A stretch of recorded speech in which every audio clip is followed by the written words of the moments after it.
This is Tales from the Pros, where business leaders and influencers share their stories of inspiration, struggles, and successes. And I'm your host, Michael Georgiou.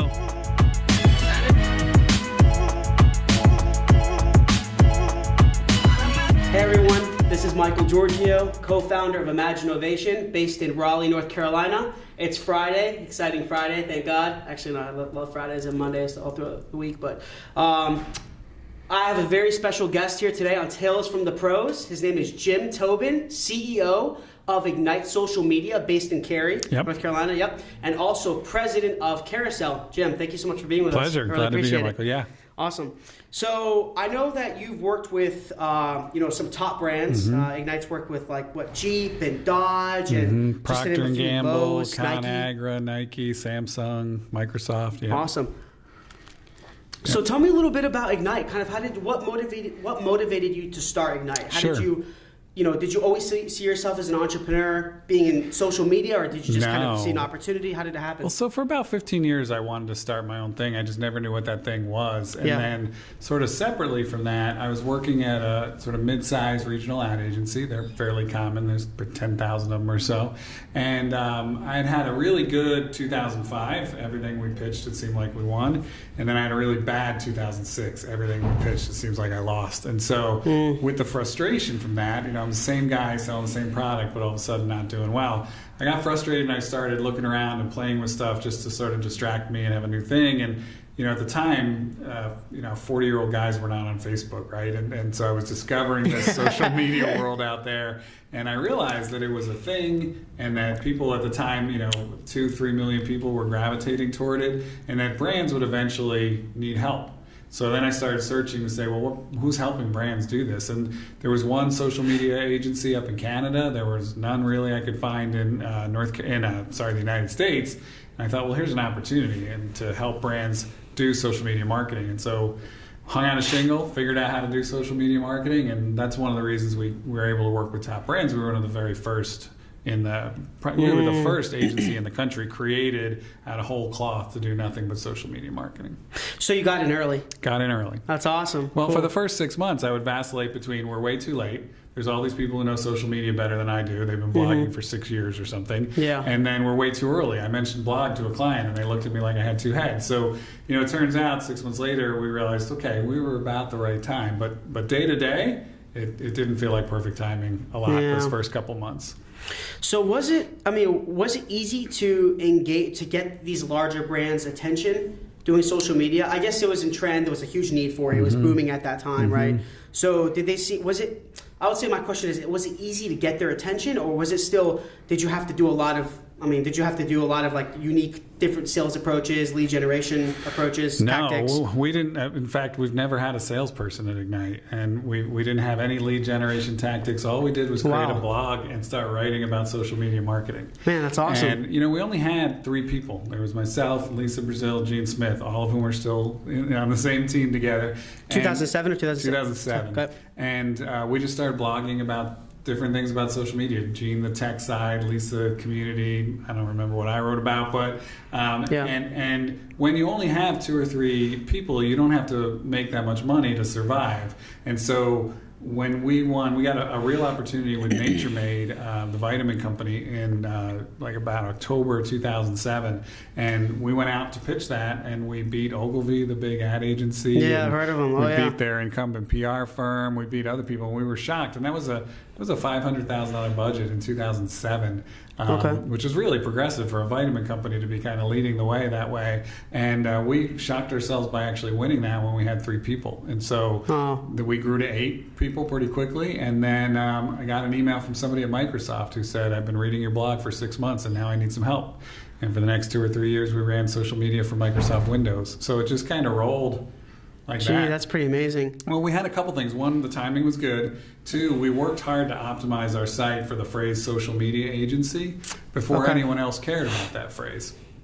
So we have the oldest links, we have the oldest positioning, and to this day... They found you on Google and SEO? Yep. Well, they found blog posts, they found those things, but Yep. if you Google social media agency to this day, we'll Yep. still come up number one, maybe number two if we're having a bad day, but we'll be right at the top. And so our thinking was you can't call people up and say, do you want to buy social media agency services for the next 30 years? But if they look for even a minute, we were very visible. Yeah. And do you get these larger brands is it just a kind of like, do you get them on contract for like a year or two, or is it more month to month, just based on performance? How does it kind of work? How's your model work? Yeah, it varies. So typically, particularly early, it was like social media AOR kind of stuff. So a year-long contracts were typical. Yeah. And of course, we'd try to renew for multiple years, and often did. And we would, at the time, we would do all of it because people didn't have social media agency people in-house. So if you wrote back to Windows on Facebook, our team was responding. And that's still true of some major brands today. But more and more, as brands have brought social media expertise in-house, we sort of wrap around them. And we'll do either the analytics or the media buying or the content creation or that community management, whatever the case may be. And the industry generally, the agency world generally, is moving to more and more project-based work. So if we're running pages, that's generally an ongoing relationship, but when we might be hired to do a burst of content as a project or to do a strategy as a project, and that's just mirrored the whole industry changing to more project-based over the last decade. So it wasn't like a bundle of services, so you wouldn't, like Lowe's wouldn't come to you and they say, hey, listen, we're looking for content, we're looking for social, we're looking for, would it be bundled and everything, like backlinks?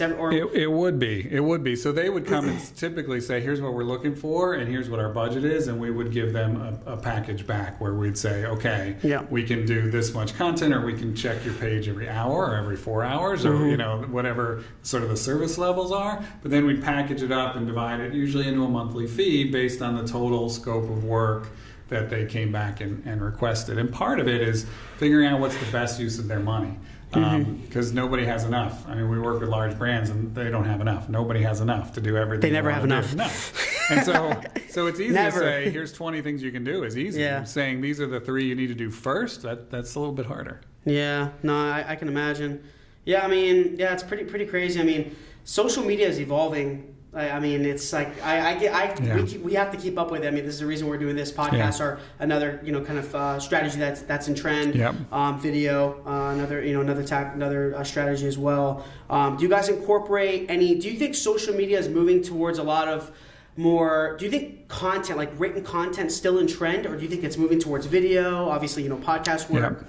So what are your thoughts on that? It really depends on who you are and how you sell and how you're discovered is I think the more important thing. If you want to talk about trends, video is obviously way ahead of written long form sort of blog content. But the search engine optimization of that content is still really strong if you are considered purchase, if people Google to find you. If you're like Skittles, nobody's Googling what candy should I buy, right? No, so it's very different. Yep. In that case, you're more likely to do video in part because the platforms are favoring it. So YouTube is a search engine if you want to think about that sort of video, but also the engagement rate or the reach of video on Facebook is about 10x of a text post, maybe 20x in some cases. As long as Facebook and Instagram and these others are going to favor their algorithms toward video, then video is going to be in style because it's going to drive certain kinds of results really well. Yeah, it captures. I mean, that's one of the reasons our company does video aside from like web and mobile development is it helps to really capture the attention a lot longer and much quicker. Yep. But that's why you need to make sure that I think it's a lot about the quality of content, right? You can do some video, but the video could be the context of the video may not be quality. It may not be, right. You know what I mean? So I think it comes down to the quality of the content, the delivery, it's really what do you have to say and whether it's interesting or not. So we did a Google Hangout with Ram truck engineers, the guys who decided how the truck in the pickup truck was going to be, and I believe they had switched to Cummins engines or away from Cummins engines. I can't remember right now, but in that space of passionate truck drivers, that was a big deal that these guys had just done, and so we just set them up in a Google Hangout and let them talk. It wasn't highly produced. In fact, your setup here is a little more advanced than what we had for that. But the people who cared about that topic they were really engaged and firing questions back and forth, and then you turn that into a YouTube video that stays longer for a search engine. So it's the quality is not necessarily, it can be production quality if you're doing something for like Nike, or it can be this person talking really knows what he's talking about, and therefore I'm going to stay engaged. Do you think it's, so, I mean, you already told me how you got these big brands' attention. You were early in the, early adopter of the market, right? You kind of entered the market very early, which is great. So you don't really have that much competition at that time. Obviously now it's pretty much every agency on the planet is competition now. A lot of SEO agencies claim they can do PR social firms, media, digital firms, all of them. Yeah, but I love it how you guys you kind of niched out to just social, right? Or do you do SEO? I know it goes hand in hand a little bit, but it goes hand in hand a little bit, but we don't do SEO the way most people think of doing SEO. Right. So rearranging people's websites and do you use subfolders or that kind of stuff? What's your metadata? Meta tag, title tag, all that sort of stuff. And we don't do paid SEO. What clicks are we buying for what dollars, and how do you optimize that? We don't do any of that. So there's a really strong correlation in both Google and Bing between content performance in social and content performance in search. Okay. Both search engines say they don't look at social signals, but the correlation is strong. And I think the correlation is strong because good content does well in search and good content does well in social. So you guys also reach out to like third parties. So for example, getting yourself on VentureBeat, on Mashable, on Entrepreneur. So not from like a PR standpoint, but we do a lot of influencer marketing. That's what I mean. Yep. Yep. Because the thing is, what we've discovered as well is that so a company like you, when you're working with a brand like Jeep, I don't know how many exact backlinks they're going to need because they're kind of already a brand. Right. I guess it would be very, like you said, it comes down to the type of company, type of brand you're working with. Exactly. Compared to like a smaller business. A smaller business is going to need backlinks. They need to establish credibility. They're going to need to establish their Google juice, right? Exactly. So Jeep never once talked to us about SEO. Yeah. They're Jeep. They're a legendary brand. Yeah. They rank well for their own search terms. With Jeep, it was more about inspirational, aspirational content. It was about keeping the Jeep community excited and bringing new people in who want to ride a Jeep. So it was to drive a Jeep, to own a Jeep. So it was more about excitement, inspiration, aspiration than for them SEO. But younger brands, it is a factor. And it's funny because Pinterest now is an SEO play. Pinterest switched from the like button and the share button or repin button to just the save button. And the engagement rate on Pinterest just in the last 6 months has plunged. I mean, it's down like 80%. So people aren't hitting the buttons as much, but it's a fantastic product-oriented search engine. When you're looking for products or you're looking for inspiration like cooking or fashion or those sort of things, it is a visual search engine. And so we think of Pinterest very much as a search engine. Yeah, no, I can. So, for example, like if you're going to work with HGTV or like the Food Network or something, Pinterest would be perfect, right? Because it adapts to that platform. Their audience is there. So you're going to find different strategies to ensure that you're engaging their current audience and bringing in a new, increasing their audience. Exactly. Right? Okay, yeah. And that's one of the reasons we formed Carousel in 2015. Carousel's only influencer marketing. Okay. And so it's a way for brands to get their message out through these third parties, because a brand can say anything it wants on Facebook and Twitter and all those sorts of things, and with the targeting that those platforms have now, they can reach audiences that aren't fans pretty effectively, but it's still them saying it. And what we're doing with Carousel and with influencer marketing is we're having other people talk about the category, so beauty, fashion, food, lifestyle, technology, and they talk about that category, and then the brand is sort of interwoven throughout, fully disclosed, hashtag ad kind of stuff. And now they're reaching people in a way that the brand cannot do on its own. They just physically cannot do it. So they're reaching new people, they're reaching it in a different way, they're reaching it with that third-party credibility, and then with Carousel, certain pieces of content do better than others, and we make sure those pieces of content get in front of the right people.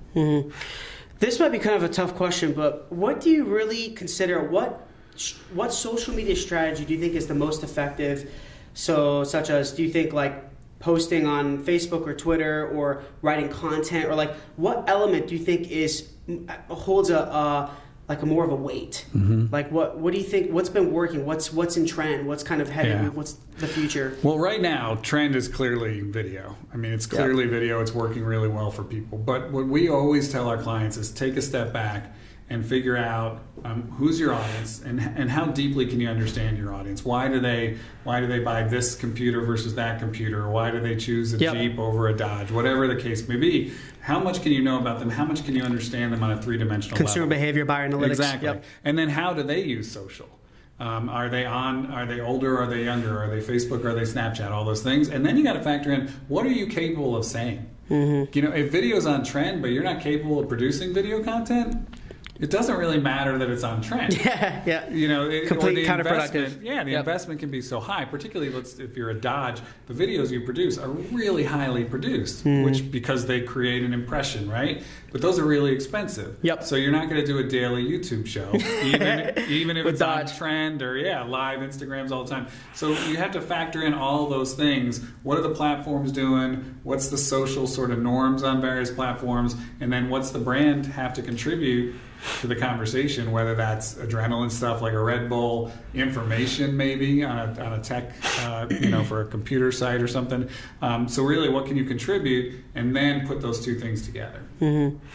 I know you mentioned before you guys don't do pay-per-click marketing, right? Okay. Correct. So just from unless it comes from social. We do click optimized social. Okay. So versus like reach optimized versus a lot of impressions. Do you do like Facebook paid campaigns? Okay. So that's perfect. So basically my question is how do you feel that pay-per-click is kind of taking over organic social? So when let's just say you're a small business, you have no money, and you're like, I'm going to do things organically. I'm just going to do a lot of posts, create little videos, iPhone videos and all that, and just kind of do a lot of blogging, things that are just free, instead of putting in a $10, $20 spend per day or $100 spend per day on Facebook. Right. That does reach a larger audience, and I have noticed that Facebook has changed their algorithm. A lot of things are very different with Facebook lately. They want to make money since they went public. So they're really trying to leverage their paid platform. But do you think that's kind of taken over organic? Because isn't it harder to organically? Yes, it has. Huh? It has. I've written 2 books on social media, and the second one was called Earn It, Don't Buy It. And it was all about the power of organic social media. And it came out a month before Facebook changed the algorithm. So don't write books about social media. It's just not a good idea. So changing too much. I've got hundreds of extra copies if you want me to bring them to you. But anyway, at the time, you could reach on average, let's say 1 million fan page or above would reach about 16% of their fan base. Now it's about 2%. And that's up from about 1 and 1.25%, in part because of video. So now it's about 2%. So every 1 million fans you've got, you're going to get 20,000 of them to see something. So it's really not a great use of spend. And at the same time, Facebook's making billions of dollars off of advertising. We had one client get 1.5 billion organic impressions before the change. 1.5 billion in 1 year. It'll never happen again. It'll never happen again because Facebook looked at that and said, why would we let them do that? You know how much 1.5 billion impressions is worth? We can charge for that. And so the whole game changed. And so before, regardless of what size business you are, before you put $10 a day or $10,000 a day behind Facebook, it's like, well, is this going to be a success for you?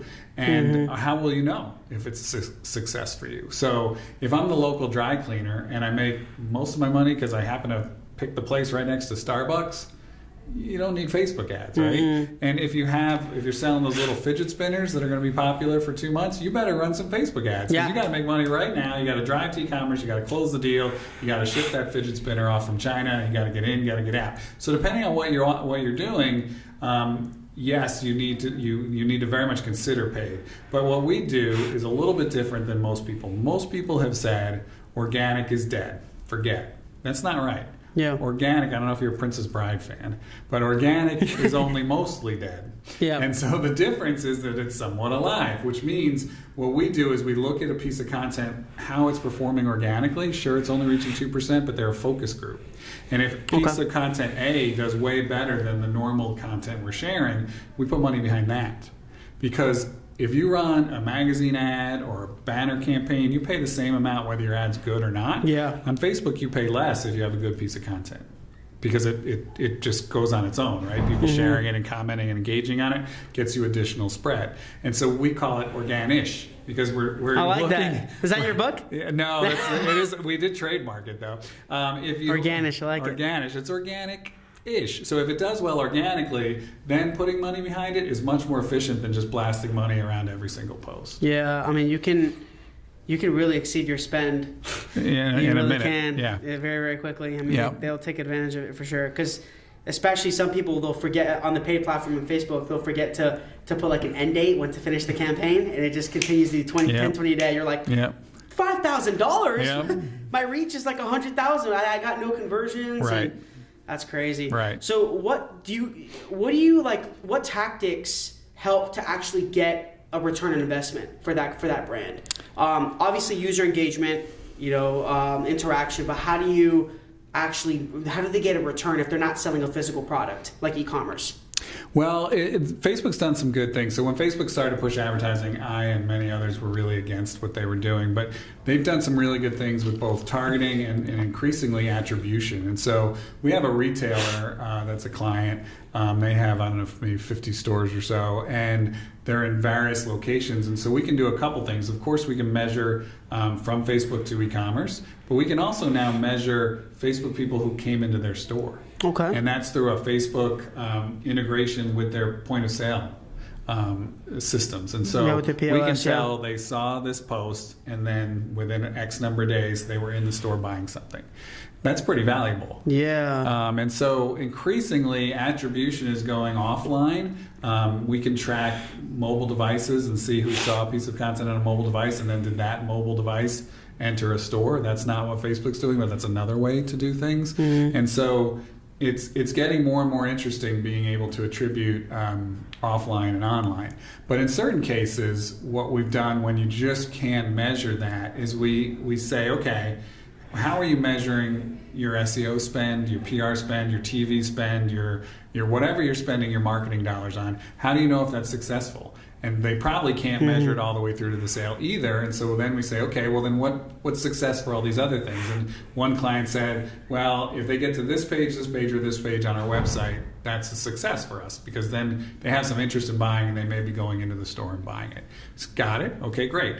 How many people did social media send to those pages? And we're able to look at that and say for X number of dollars, we sent Y number of people to the pages and you spent A number of dollars and you spent B. Which one's more efficient? So you can look at sort of those proxy variables of who's driving what. Mm-hmm. And often when you can measure that, often social media comes out really well. Yeah, that's cool. So you guys probably have, your agency probably has a lot of analytics people. I can imagine. We have some, yeah. We have our fair share, and they're really smart, and they know how to do things in Excel. Yeah. I have no idea what they're doing. I still don't know what VLOOKUP does, but it's in everything they do. So you're not the only one, man, because I'll tell you, sometimes I wonder, I'm like, what are my developers doing? Like, what are they? But yeah. I don't manage the tech team, so I'm like, I manage the sales and marketing. So that's cool. What platforms do you think we have to really be on the lookout for? I know we're hearing a lot about Twitter. Do you have any thoughts on Twitter?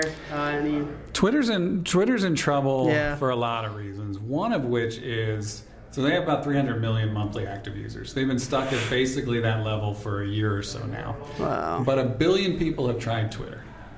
So that means 700 million have tried it and walked away. So it's not just saying to people, try Twitter. They have to get people to try Twitter again.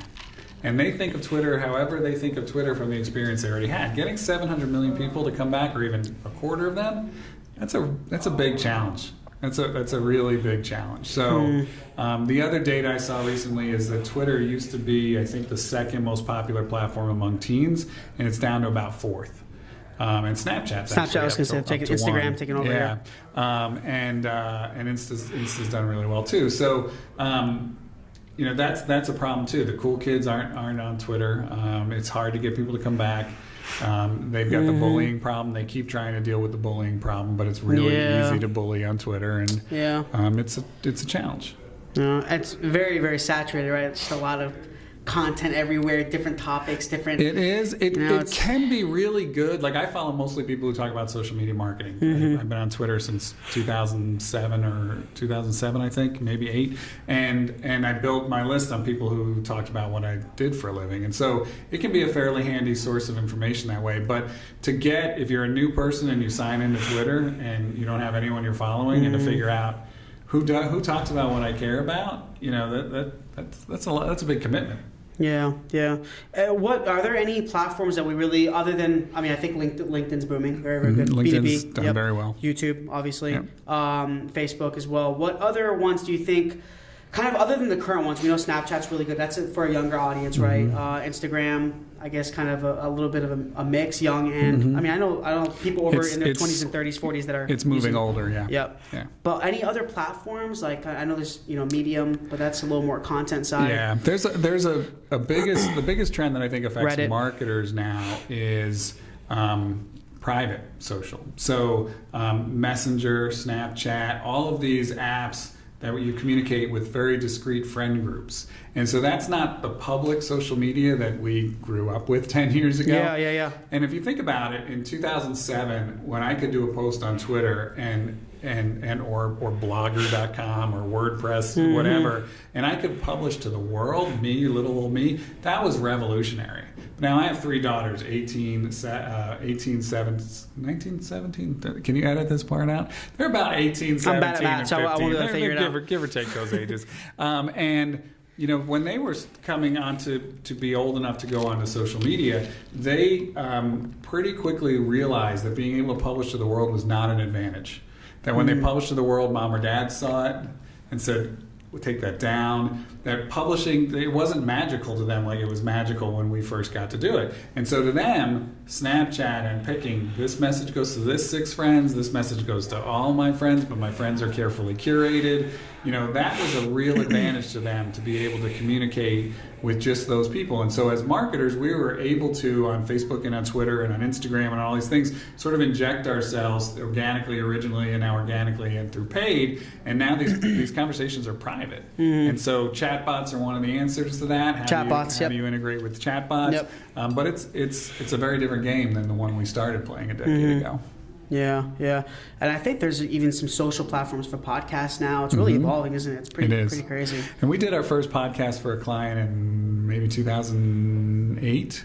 And it was for a movie thing. We got to talk with Ewan McGregor. It was kind of cool. Wow. And it just didn't seem like it was going to catch on. I mean, I was watching podcasts sort of on this level for years and years, and just the last 3 years or so, it's really hockey sticked up as it gets, bandwidth and memory and streaming and all those things came together pretty well finally. And finding podcasts, that was a hassle until recently. Now it's pretty easy, right? Now it's pretty easy. Yeah, it's cool. Good. What's really the future for Ignite and Carousel? Do 2 different futures or both in the same path? 2 different futures. So the reason they're 2 companies is one is Ignite's providing services like in an agency model, and Carousel's selling almost based on results. And so we sell it as a package, and for X dollars we will either guarantee you impressions, or we'll guarantee you clicks to your website, or we'll guarantee some result from it for X number of dollars. For Ignite, we'll guarantee we'll work on your stuff. And it's very hard to guarantee results when you're going to edit everything we do, or whatever the case may be, right? So they're 2 very different business models. I think the future for Ignite increasingly is wrapping around existing teams. So people are bringing social media in-house. However, to be good at social media, you have to be a good writer, photographer, videographer, media buyer, data analyst.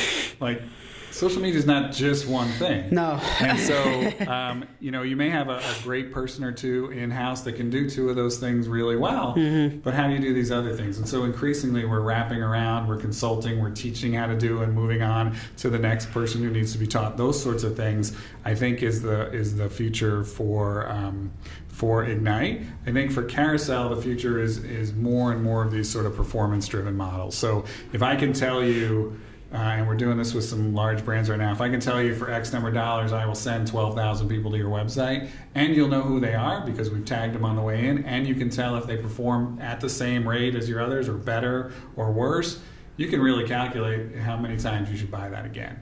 And then it's just buying it over and over again, and it's buying a package. And, really, it's a very different model. Over here, we're selling time, which has a value. Okay, I was just going to ask, over here, we're what's the selling difference? results. Yep. Gotcha.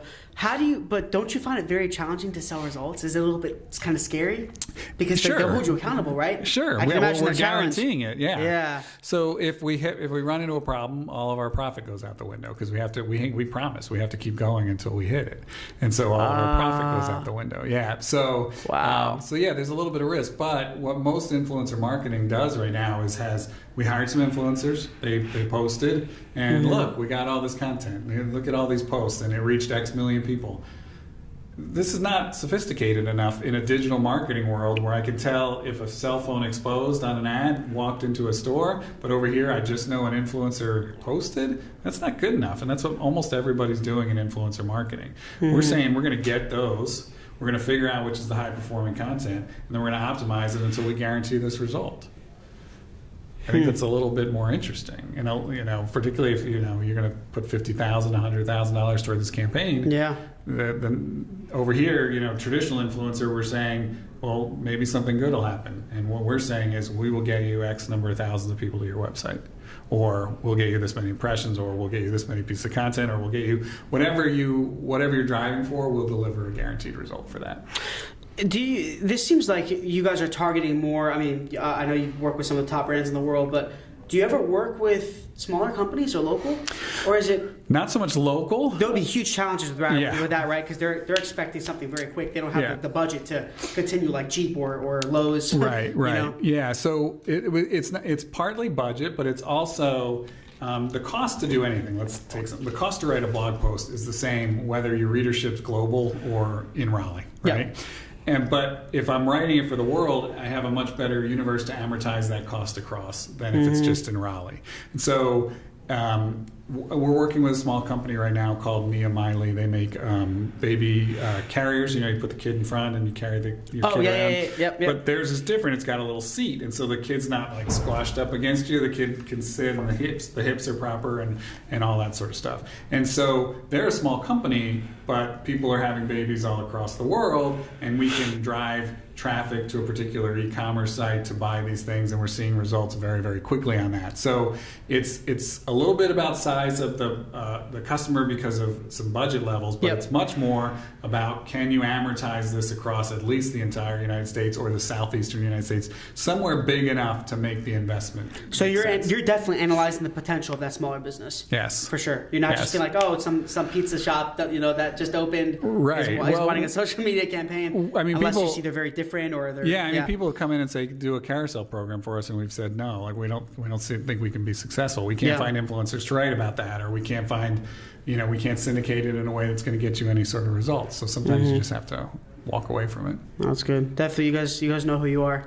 Well, you know what you want. We're still doing social media only a decade later, and I don't know how many conversations I've had saying, when are you going to broaden out to build websites? When are you going to broaden out to do this? And it's like, I don't know how to build websites better than the 20,000 other agencies who build websites. So I do know how to do social media better than all of them. So when you need help with that, that's what we're here for. So that's why we get hired today. Is people say, my PR firm did this for me, or my digital shop is doing it for me, and it just wasn't working. Yeah. You notice there's a lot of agencies. There's like go-to agency or this Me Too agency. They can do websites, mobile apps, all types of development, social media, SEO, content. It's way too much. It is. And that's the same thing with my company. We're like, we used to kind of do some marketing before. But we're like, we just can't afford to hire account managers and social and all these people. So it was just like, we're going to shift our focus. We're a technology company, stick to that. And it's been working. So, absolutely. Because, when particularly as people, if you're going to be one of those big do-it-all agencies, and there are some, they're owned by about 5 different, there's only 5 different companies in the world that own these agencies now. But you have to have thousands of people. You have to have a group of people who are good at all these things.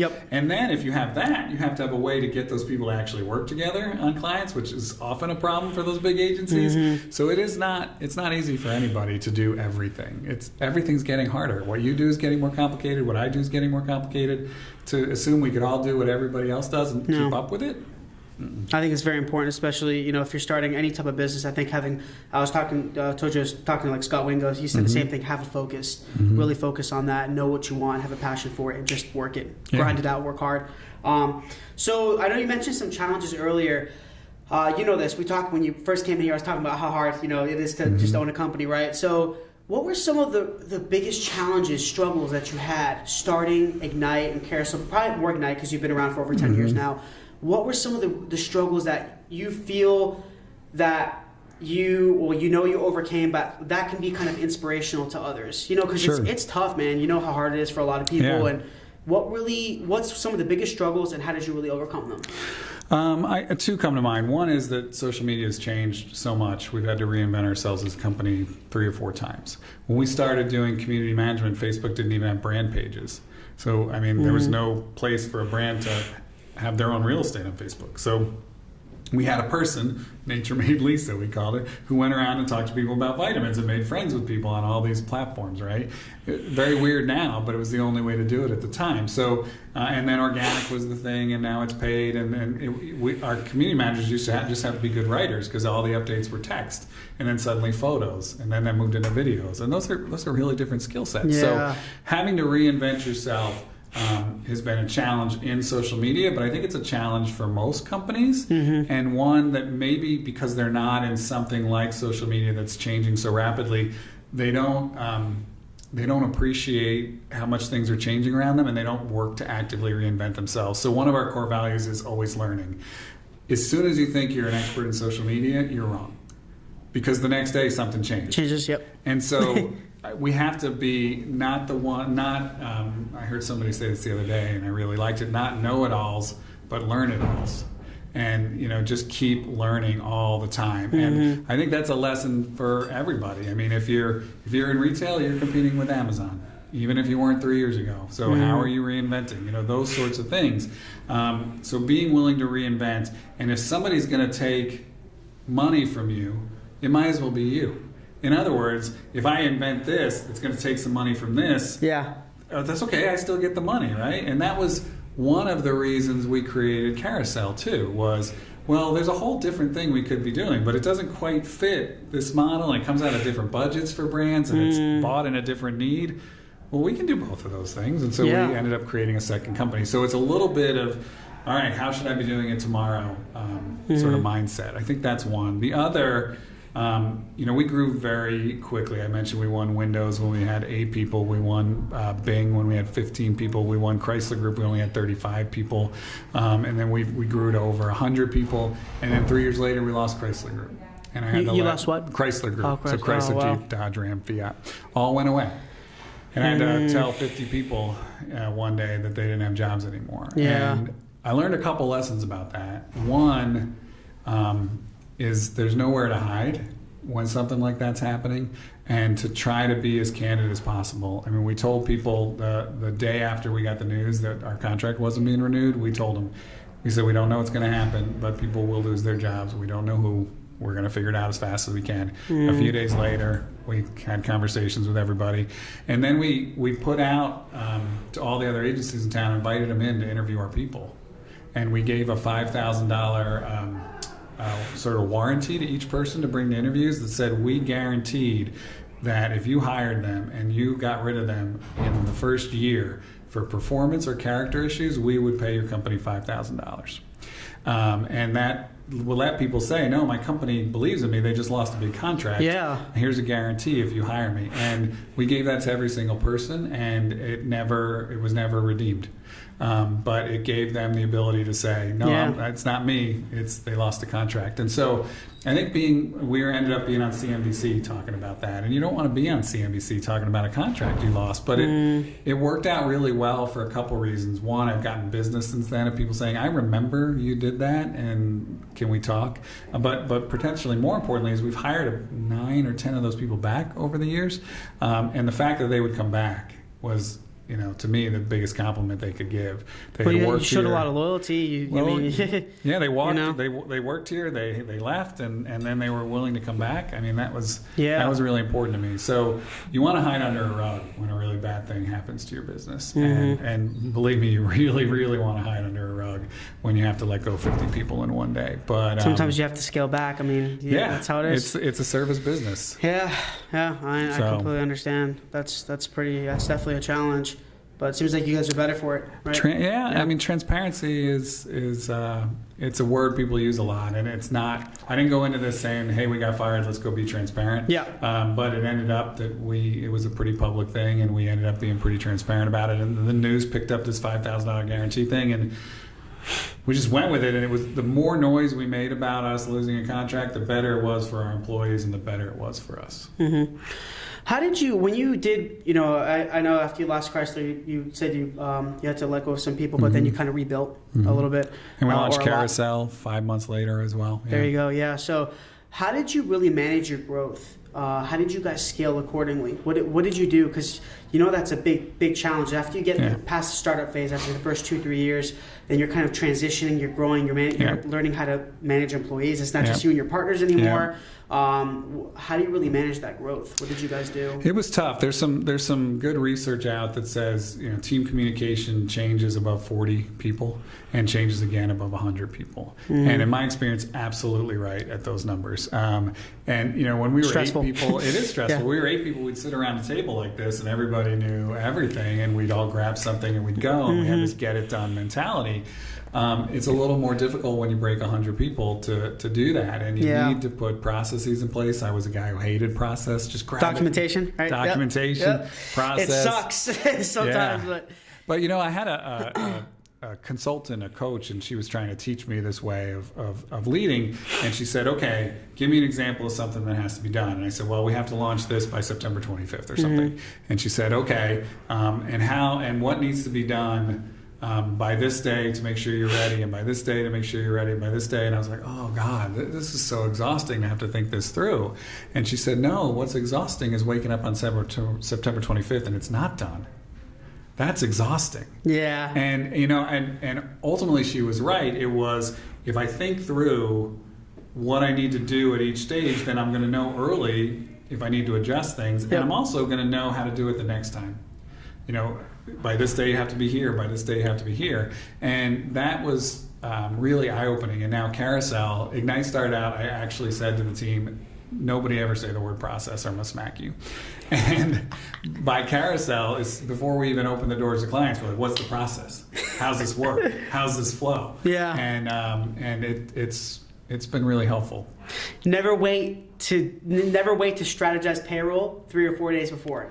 No, that's probably not a good plan. Never a good idea. No. Believe it or not, I know people who have done it. I'm like, oh, yeah. No. So always start 15, 20 days before even the first of the month of the next month. Yeah. We've been fortunate in that regard. Service-oriented business, you really don't have to hire people before you have the work. So it's not like a tech company where you're building something for 2 years without revenue. But yeah, when I realized we had hit a decade, I was like, you know what? We never missed a payroll in 10 years. Never even particularly came close to a payroll, missing a payroll in 10 years. That's a good feeling. Pretty amazing. Yeah, it's a good feeling. Yeah, that's cool. And you guys got Social Media Agency of the Year 2016? Yes. Social Media Agency of the Year 2016. Hard work pays off, And then Carousel was named Small Agency of the Year of any kind for 2017.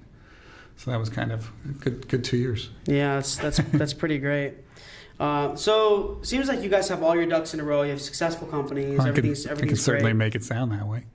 Seems like it. But what inspiration would you give to future entrepreneurs in terms of basically what character traits do you think someone needs to be considered a business leader or entrepreneur? Mm-hmm. Like, do you think that you're going to have certain character traits that makes you an entrepreneur, or do you think you can kind of get it later? Or well, I think you can get it later. I woke up a couple of years ago when somebody else called me an entrepreneur and said, really? Because I just wanted to be a marketer, and the fastest way in this one case was to start my own company.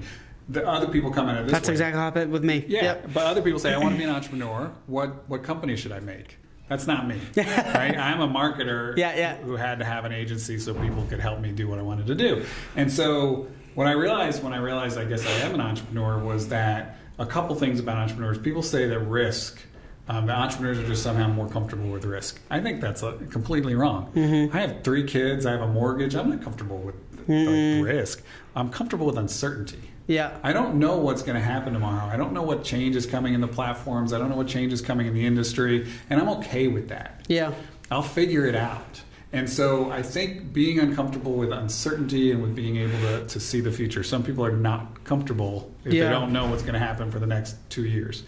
So I think being comfortable with uncertainty is big. And how you handle it. And how you handle it. And I think also, what was the other thing I was going to say?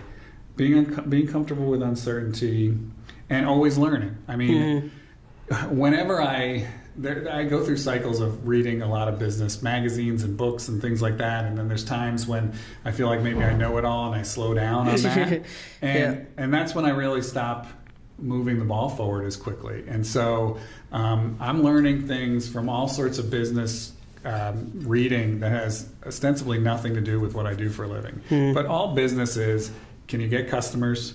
Can you support those customers? Can you get leads, and can you convert them to customers? So it's all, it's marketing, it's sales, it's fulfillment, it's finances. It's just 4 or 5 key things regardless of what you're selling. And so being able to absorb all this information and then say, I'm going to take this nugget out of this and this nugget out of this, and I'm going to apply it to what I do.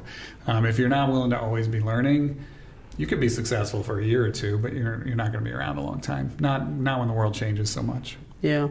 And do you feel that entrepreneurship is really changing in our country? Do you feel, I always ask everyone this, do you think that it's easier to have a startup now or harder? Easier. Tools. Yeah, I mean, opportunity. You want to take a credit card. It used to jump through 20 hoops to be able to accept credit cards. Now I could leave here and before dinner be ready to accept credit cards. So, there's so many more tools, and everybody's competing with everybody else. Yes. And it's a big mess, and big messes are opportunities for little guys to come in and bite off chunks. And just a few chunks can be a good business if you can take it from these big guys. So I think it's easier than ever. And I find it personally interesting. When I was in college 108 years ago, there were no entrepreneur classes. Like, you didn't go to college to become an entrepreneur. And now I went to Duke. Now at Duke, they have a big entrepreneur thing like every other school has. And kids are coming out saying, I want to be an entrepreneur. And that's so weird to me. It's changed so much. It's so different. Yeah. Yeah, oh my gosh.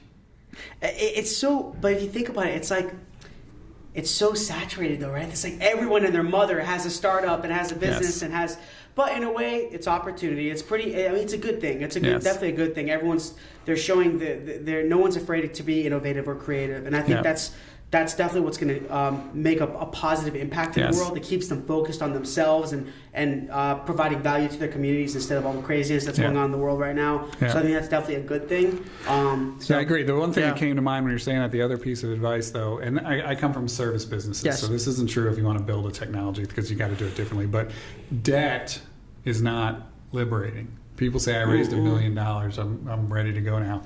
You either gave away a chunk of your company, which may be a questionable decision when sale day comes, or you took on debt, which is a burden. I mean, as soon as we lost the Chrysler business, we had a credit line at the time that had just about $1 million out on it, because cash flow and just flowing things through it. Within 3 or 4 months, we had paid that off entirely, because we did not want to come into this new uncertain world where we just lost half of our business, frankly, with $900 or $1 million of debt that we had to service as well. Wow. And so, it would have been fairly easy to say, we've got money, we've got that line, we're fine.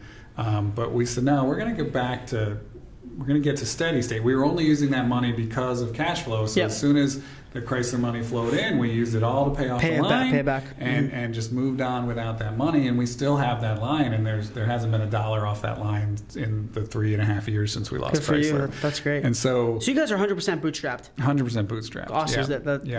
So are we. That's good. And so it's been on the one hand, you could argue, well, if you don't take money, you can't grow as fast. But how many stories are there of people who go up and down in about 10 minutes? And the investors own you. We were talking about the flip camera, right? They went up and they went down in about 10 minutes, and they didn't even do anything wrong. The world changed around them, right? So, if you're building a business to stick around, having a chunk of debt around your neck is not the greatest way to do it.